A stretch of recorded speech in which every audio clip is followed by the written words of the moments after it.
এই প্রথম কাঞ্চনজঙ্ঘা দেখে আমি একদম দারুণ দারুণ মানে খুব মজা পাচ্ছি।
Hello and welcome. আরেকটি বার আপনাদের সকলকে স্বাগত জানাই আমার এই ব্লগে। আজকে আপনাদের ঘুরিয়ে দেখাবো কার্শিয়াংয়ের সাইট সিন এবং আরও অন্য অনেক কিছু।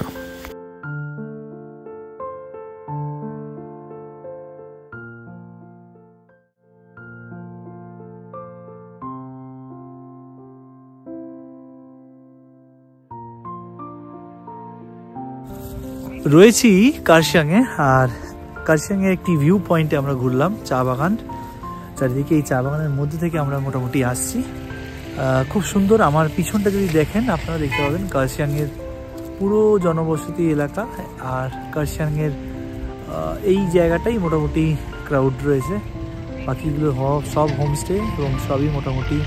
এই চা বাগানটা কিন্তু অপূর্ব এবং খুব সুন্দর, সিনিক বিউটি দুর্দান্ত। তো কার্শিয়াংয়ে থাকলে আমি বলবো একটু এই চা বাগানটা ভিজিট করবেন, তাহলে কার্শিয়াংয়ের পুরো মানে 360 ডিগ্রি অ্যাঙ্গেলে কার্শিয়াংকে আপনি দেখতে পাবেন এখান থেকে।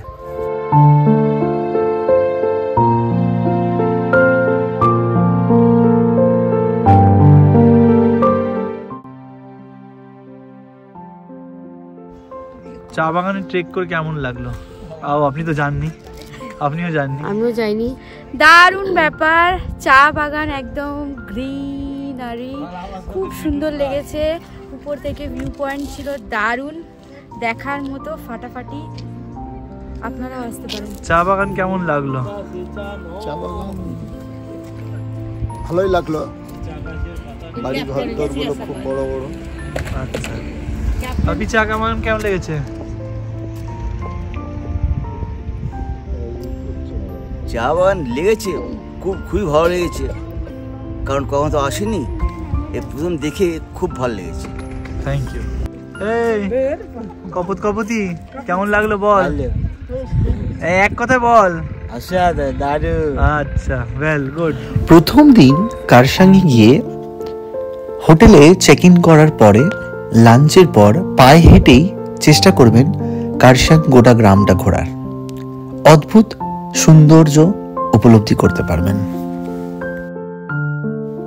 বিকেলে হাঁটতে হাঁটতে চলে গেলাম কার্শিয়াং স্টেশনে এবং কার্শিয়াং লোকাল মার্কেটটা এক্সপ্লোর করতে।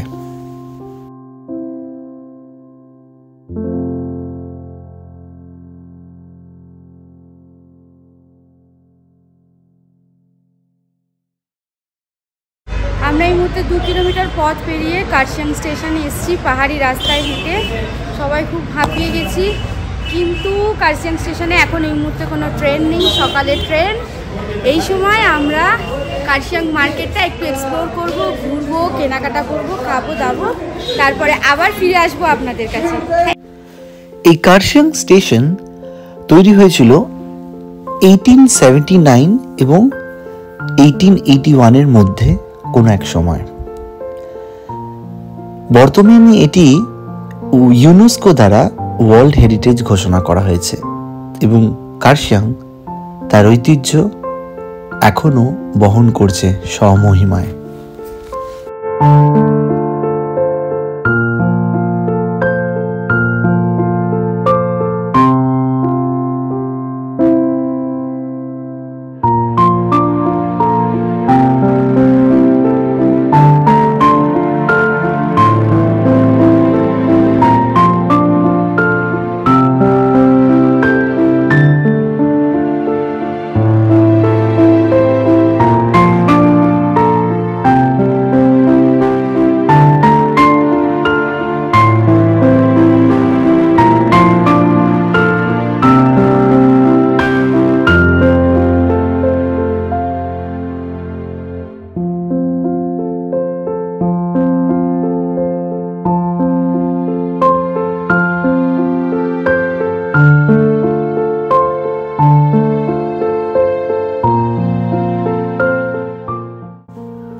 জোনাকির মতন জ্বলছে দূরের পাহাড়ের ওই বাতি, এবং অদ্ভুত এক সৌন্দর্য সাক্ষী করলাম হোটেলের ছাদ থেকে।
ইগলস ক্র্যাকে, এইটা হচ্ছে কার্শিয়াংয়ে একটি ভিউ পয়েন্ট, অন্যতম ভিউ পয়েন্ট। আপনারা এইখানে একটি স্তম্ভ দেখতে পাচ্ছেন। এটা 1969-এ গোর্খাদের যে মুক্তিযুদ্ধ হয়েছিল, গোর্খা জনজাতির একটা আন্দোলন হয়েছিল, সেই আন্দোলনে যতজন শহীদ হয়েছিলেন তাদের স্মরণে, তাদের মেমোরিতে এই একটা স্মৃতিস্তম্ভ তৈরি করা হয়েছে। আর এই আগে 1969-এর আগে এই জায়গাটা একদম ফাঁকা ছিল, উন্মুক্ত ছিল। আপনারা দেখতে পাচ্ছেন এখন খুব সুন্দরভাবে সাজানো রয়েছে, পার্ক করা আছে, কিন্তু এইটা আগে একটা সুসাইড পয়েন্ট ছিল।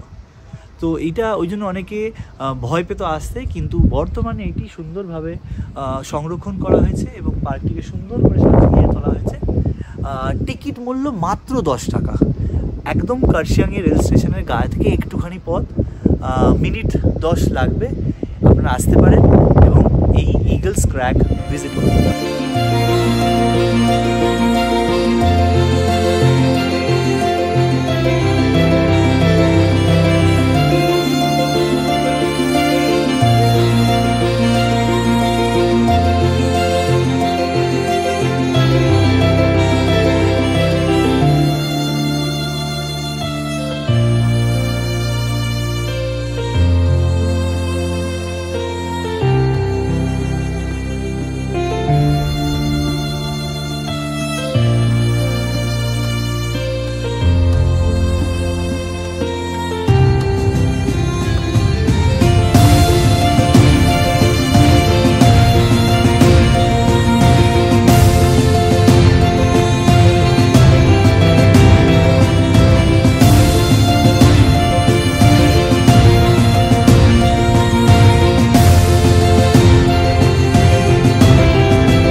রয়েছি কার্শিয়াংয়ে নেতাজি ইনস্টিটিউট ফর এশিয়ান স্টাডিজে। অ্যাকচুয়ালি এই বাড়িটা আপনারা যেটা দেখছেন সেটা হলো নেতাজির কাকার বাড়ি, শরৎচন্দ্র বোসের বাড়ি।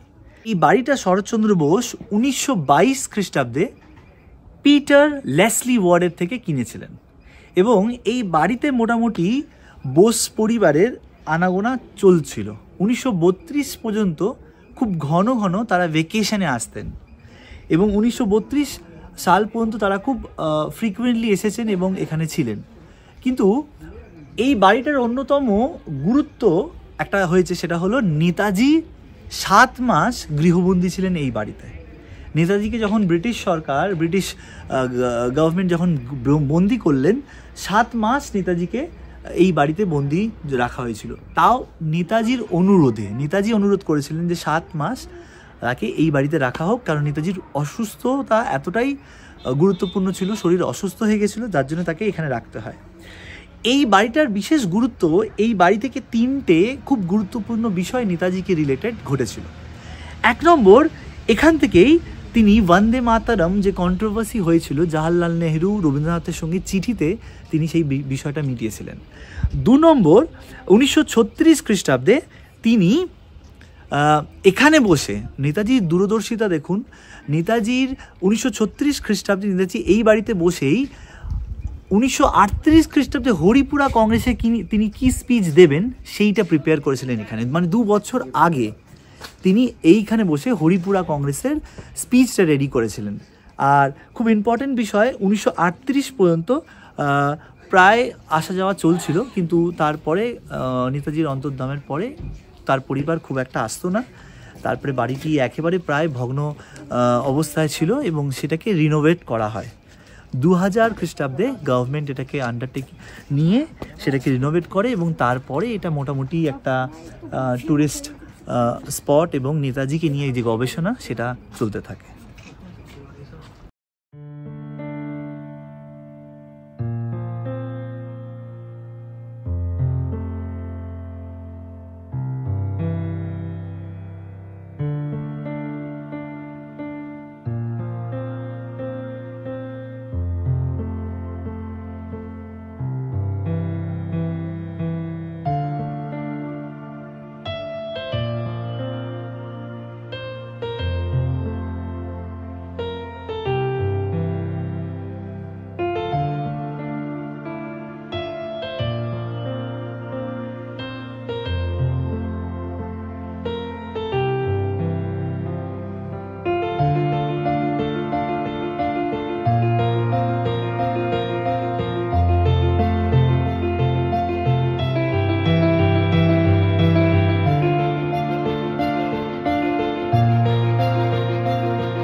আমি রয়েছি এই সময় কার্শিয়াংয়ের গিদ্দা ভিউ পয়েন্টে।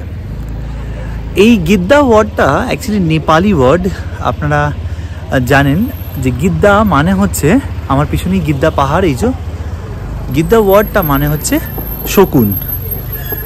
স্থানীয় লোকেদের মতে এই গিদ্দা শব্দটা এসছে যেহেতু এই পাহাড়ে প্রচুর শকুন আসতো এবং শকুনরা বাস করতো এবং শকুনেদের আনাগোনা প্রচুর, সেই জন্য এই পাহাড়কে তারা নামকরণ করা হয় গিদ্দা পাহাড়। পরবর্তী সময় এটি সরকার নিয়ে একটি ভিউ পয়েন্ট করে এবং এটির নাম দেয় গিদ্দা ভিউ পয়েন্ট।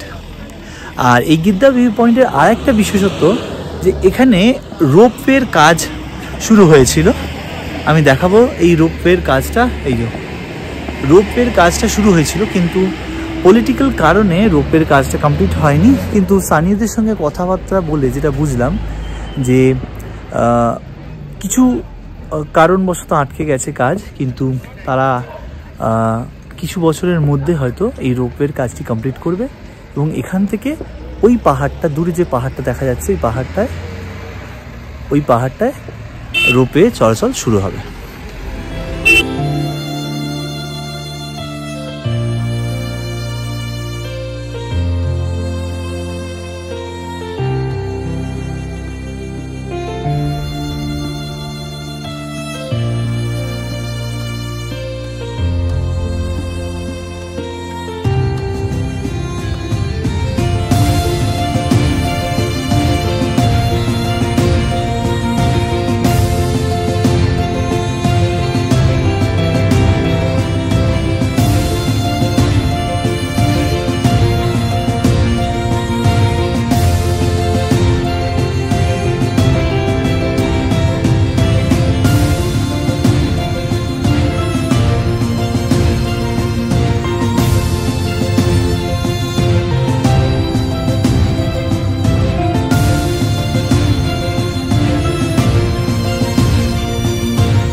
আমরা এখন রয়েছি নেতাজি মিউজিয়ামের সামনে। নেতাজি মিউজিয়াম ভিজিট করার পর, গিদ্দা পাহাড় ভিজিট করার পর আমরা একটু ছোট্ট টি ব্রেক নিয়েছি আর আমার সঙ্গে পুরো ফ্যামিলি রয়েছে। আমরা একটু শর্ট টি ব্রেক বলতে পারি। এবার পরে আমাদের পরবর্তী ডেস্টিনেশন হবে আপনার ডাউহিল, আর যেগুলো রয়েছে সেইগুলো ভিজিট করব। আর ওইদিকে ফটো সেশন চলছে পিছনে, এদিকে চা খাওয়া চলছে, সবাই আনন্দ করছি। সবাই একটু রিয়াকশন দাও, কেমন লাগছে? ভীষণ ভালো লাগছে, খুব সুন্দর। আচ্ছা, খুব সুন্দর লাগছে। অনেক কিছু ইতিহাস দেখলাম, আমরা আসার আগে একটা 13 চলে গেছে। এবারে ট্যুরে সত্যি খুব ভালো লাগলো। ঠিক আছে। সুবিস্তৃত চা বাগান ভেদ করে এবং মেঘেদের আনাগোনা দেখতে দেখতে এর পরবর্তী গন্তব্য হলো হনুমান টক।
রয়েছি কার্শিয়াংয়ের ডাউ হিলে। পরিবেশটা অত্যন্ত শান্ত এবং খুব খুব নিস্তব্ধ। তার কারণ আমাদের সেই বিখ্যাত ডাউ হিলের হন্টেড চার্চ। আপনারা দেখতে পাচ্ছেন, আমি লোকাল যারা রয়েছেন এখানকার দেখাশোনা করছেন যারা, তাদের সঙ্গে কথা বলে যেটা জানতে পারলাম, 1879 খ্রিস্টাব্দে এই চার্চ প্রতিষ্ঠিত হয় এবং ব্রিটিশ তখন আমাদের দেশে শাসন করছে এবং তারাই লোকাল একটা গণহত্যা এখানে সংগঠিত করেন। তারপর থেকেই এই অঞ্চল জুড়ে একটা রিউমার বলতে পারেন বা মিথ যে এটা ভৌতিক। আমি কথা বলে জানতে পারলাম যে সেরকম কিছুই নয়, কিন্তু ডাউ হিল সম্পর্কে মানুষের একটা আতঙ্ক এবং ধারণা, একটা মিশ্র প্রতিক্রিয়া আছে বিভিন্ন জনের কাছ থেকে। বিভিন্ন জন বিভিন্ন রকমভাবে বিভিন্ন সময় এই ডাউ হিল সম্পর্কে ভৌতিক কিছু কাহিনী, ভৌতিক কিছু দৃশ্য, ভৌতিক বিষয় তুলে ধরেছেন। ডাউ হিলে এসেছি বটে, কিন্তু এখন পর্যন্ত অস্বাভাবিক বা ভৌতিক কিছু আমি উপলব্ধি করতে পারিনি।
আমরা রয়েছি ডাউ হিলে, আর এই ডাউ হিলে অসম্ভব ভালো মোমো পাওয়া যায়।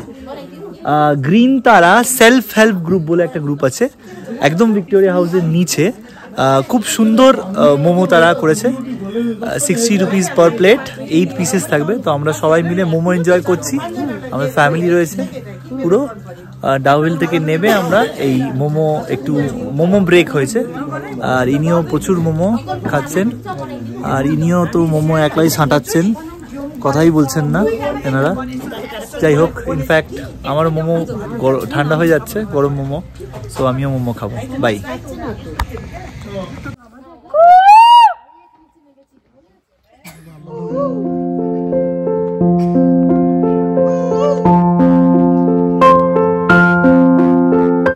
সুবিশাল ঘন এবং সবুজ পাইন বন ভেদ করে আমরা পৌঁছালাম সেই ডাউল হিল পাইন ফরেস্টে। অদ্ভুত এক রোমাঞ্চকর অনুভূতি উপলব্ধি করলাম এই পাইন ফরেস্টে।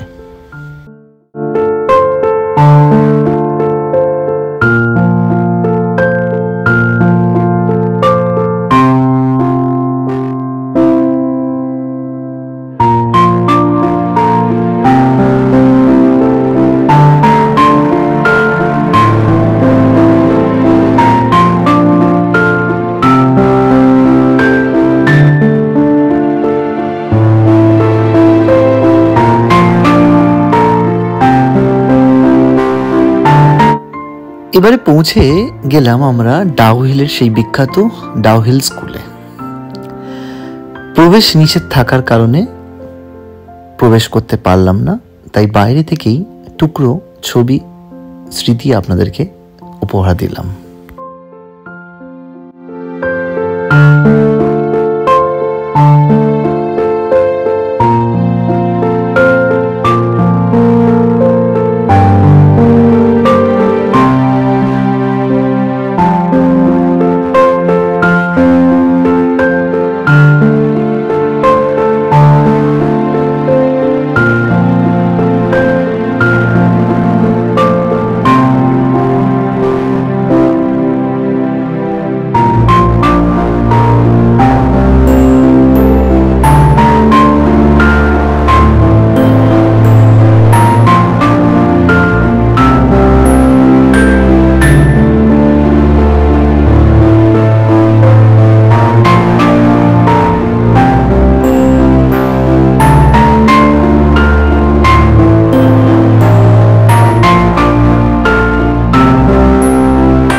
এরপর সারাদিন সাইট সিন সেরে হোমস্টের ছাদে চায়ে চুমুক দিতে দিতে পরন্ত বিকেলকে উপলব্ধি করতে করতে কার্শিয়াং সাইট সিন শেষ করলাম।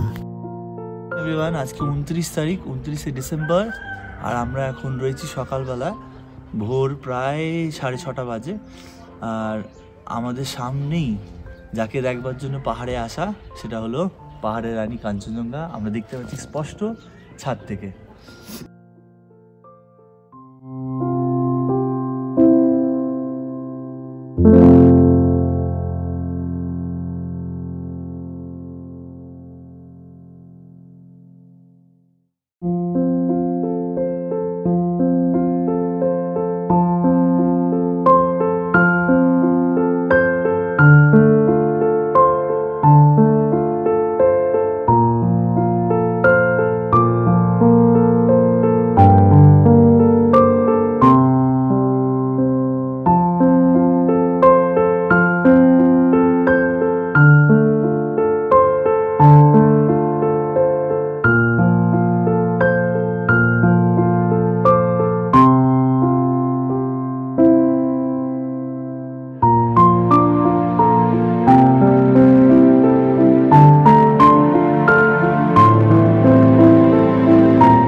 গুড মর্নিং এভরিওয়ান, আজকে 29 তারিখ আর আমরা রয়েছি কার্শিয়াংয়ে। আজকে আমাদের লাস্ট ডেট, আমরা হোটেল চেক আউট করবো। আর আমার পিছনেই কাঞ্চনজঙ্ঘা দেখা যাচ্ছে, আপনারা দেখতে পাচ্ছেন, সাদা একদম হয়ে আছে।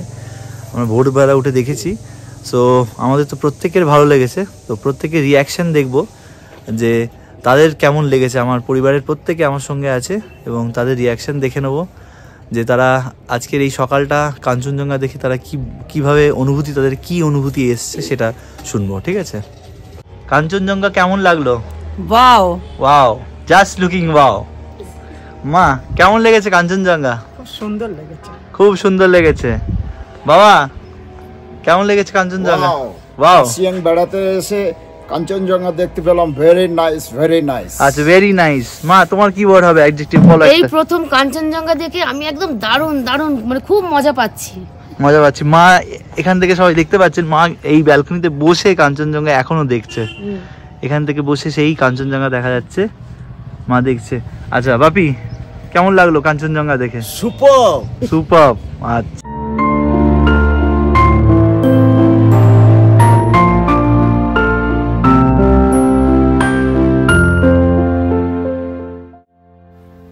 এক রাশ আনন্দ উচ্ছ্বাস নিয়ে আমরা ফিরলাম আমাদের গন্তব্যে।